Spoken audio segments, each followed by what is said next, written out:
So ayan, luto ng ating pork kinamatisan. So try na natin.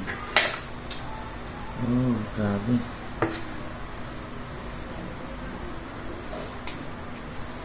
Grabe.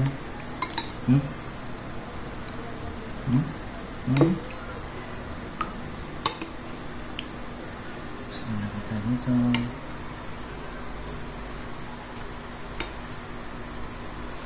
Gusto tayo ng gulay. Pero tignan mo ito. Tignan mo ito. Tignan mo kung gaano kalambot yan, ha? Grabe. Tignan natin. So yun, ngayon ko na lang ulit naluto ko after ilang years. So ayan natin. Perfect bite. Sobrang lambat ng baboy, oh. Mess in your mouth na.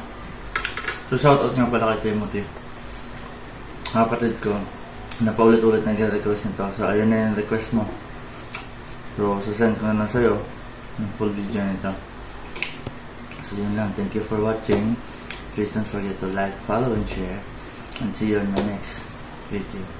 Bye-bye.